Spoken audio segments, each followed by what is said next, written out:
ಬನ್ನಿ ಈಗ ನೋಡೋಣ ಈ ದಿನದ ವೆದರ್ ರಿಪೋರ್ಟ್.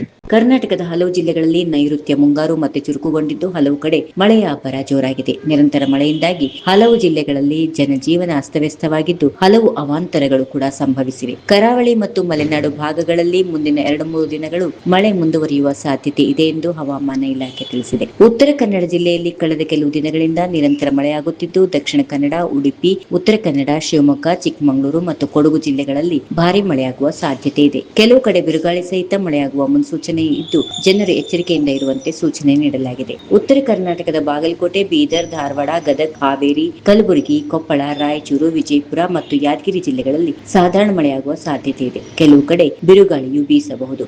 ಇನ್ನು ಬೆಂಗಳೂರು ನಗರ, ಬೆಂಗಳೂರು ಗ್ರಾಮಾಂತರ, ಚಾಮರಾಜನಗರ, ಚಿಕ್ಕಬಳ್ಳಾಪುರ, ಚಿತ್ರದುರ್ಗ, ಹಾಸನ, ಕೋಲಾರ, ಮಂಡ್ಯ, ರಾಮನಗರ ಮತ್ತು ತುಮಕೂರು ಸೇರಿದಂತೆ ದಕ್ಷಿಣ ಒಳನಾಡಿನ ಹಲವು ಜಿಲ್ಲೆಗಳಲ್ಲಿ ಹಗುರದಿಂದ ಸಾಧಾರಣ ಮಳೆಯಾಗುವ ನಿರೀಕ್ಷೆ ಇದೆ. ಬಳ್ಳಾರಿ, ದಾವಣಗೆರೆ, ಮೈಸೂರು ಮತ್ತು ವಿಜಯನಗರ ಜಿಲ್ಲೆಗಳಲ್ಲೂ ಗಾಳಿ ಸಹಿತ ಮಳೆಯಾಗುವ ಸಾಧ್ಯತೆ ಇದೆ. ಸದ್ಯಕ್ಕೆ ಈ ಭಾಗಗಳಲ್ಲಿ ಯಾವುದೇ ಪ್ರಮುಖ ಅಲರ್ಟ್ ನೀಡಲಾಗಿಲ್ಲ. ಕರ್ನಾಟಕ ಮಾತ್ರವಲ್ಲದೆ ದೇಶದ ಹಲವು ರಾಜ್ಯಗಳಲ್ಲೂ ಮುಂಗಾರು ಚುರುಕಾಗಿದೆ. ಮುಂದಿನ 2-3 ದಿನಗಳಲ್ಲಿ ದಕ್ಷಿಣ ಭಾರತದ ಹಲವು ಭಾಗಗಳಲ್ಲಿ ಮಳೆ ಮುಂದುವರಿಯುವ ಸಾಧ್ಯತೆ ಇದೆ.